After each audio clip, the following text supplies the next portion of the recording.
পিছনে শোনা যায়? আলহামদুলিল্লাহ, আলহামদুলিল্লাহ রাব্বিল আলামিন, ওয়াসসালাতু ওয়াসসালামু আলা সাইয়্যিদিল মুরসালিন ওয়া আলা আলিহি ওয়া আসহাবিহি আজমাইন। রব্বি ইশরাহ লি সাদরি, আল্লাহ তুমি আমাদের হৃদয়কে প্রশস্ত করে দাও। ওয়া ইয়াসসির লি আমরি, আমাদের সকল কাজকর্ম তুমি সহজ করে দাও।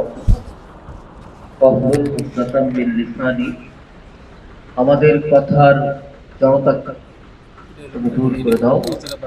ইয়াফকাহু কওলি, যে বক্তব্য আমরা দিব, যে আলোচনা আমরা করব, সেই আলোচনাগুলো, কথাগুলো সঠিকভাবে বোঝার, শোনার তৌফিক দান করুন। সকলে বলে আমিন।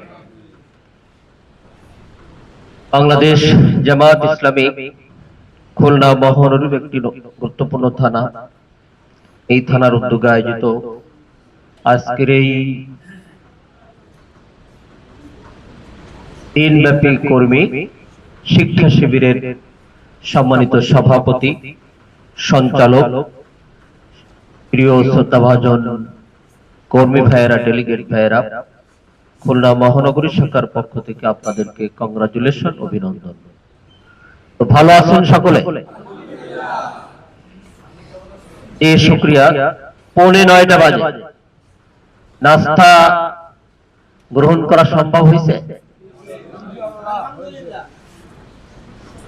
তো দিনব্যাপী শিক্ষা শিবির দারসে কোরআন দিয়েছে আমাদের গাজী আলামিন ভাই, বিশিষ্ট আলেমে দ্বীন। কোন বিষয়ের উপরে? আখিরাতের জবাবদিহি। তো আমি সাহাবীদের ত্যাগ ও কুরবানি আলোচনার উপরে, বিষয়ের উপরে আলোচনা রাখবো। তো আলোচনায় আপনাদের একটু সহযোগিতা দরকার। করা যাবে তো ইনশাআল্লাহ? করা যাবে। প্রথম সহযোগিতা, ঘুমাবো না নাকি? খিচুড়ি খাওয়াইছে? ঘুমের খাবার তো দিচ্ছেন, এ তো ঠেকা রাখা যাবে না। দ্বিতীয় সহযোগিতা, একটু আমাকে হাত জাগিয়ে সহায়তা করবেন। যারা মসজিদের ইমাম আছেন তারা একটু হাত উঁচু করেন। জুমার নামাজ পড়াইতে হবে। 12টা বাজলেই টেনশন শুরু হবে নাকি? জুমার খতিব তো সবাই? জুমার খতিব, জি ধন্যবাদ। যারা গভর্নমেন্ট জব করেন, এরকম কেউ আছেন নাকি?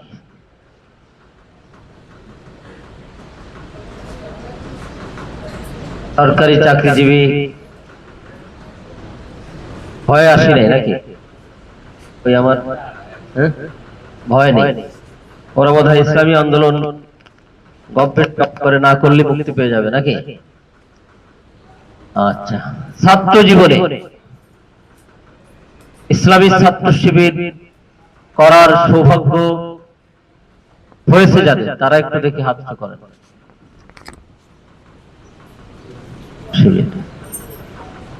ধন্যবাদ। যারা ছাত্র জীবনে ইসলামী আন্দোলনের দাওয়াত পান নাই, বৃহত্তর সংগঠনের দাওয়াত পেয়েছেন, আলহামদুলিল্লাহ। যারা মাদ্রাসায় পড়েছেন, দাখিলি আলেম পাস অথবা দাওরা হাদিস পাস, এরকম যারা আছেন তারা একটু হাত উঁচু করেন দেখি। না, আমার ওয়াজ কমে যাবে, এই জন্য একটু দেখে নিচ্ছি। জি ঠিক আছে। যারা বিশ্ববিদ্যালয়ে পড়ে আছেন, পড়ছেন, তারা একটু হাত উঁচু করেন দিন। রাজশাহী হোক, ঢাকা হোক, খুলনা হোক, ইসলামী বিশ্ববিদ্যালয় হোক। কয়জন আছে বিশ্ববিদ্যালয়ে পড়া? একজন পাচ্ছি, আমাদের সম্মানিত সিনিয়র ভাই মনে হচ্ছে। আর একজন কই? পিছনে একজনকে হাত উঁচু করলাম। বিএল কলেজে লেখাপড়া করেছে, এরকম কারা আছে দেখি? কমার্স কলেজ, আচ্ছা জি। তো মোটামুটি একটা পিকচার পাওয়া গেল। সব ধরনের সম্মানিত কর্মী ভাইরা এখানে আছেন, এখন কথা বলতে সুবিধা হবে। আলোচনার বিষয় সাহাবীদের ত্যাগ ও কুরবানি।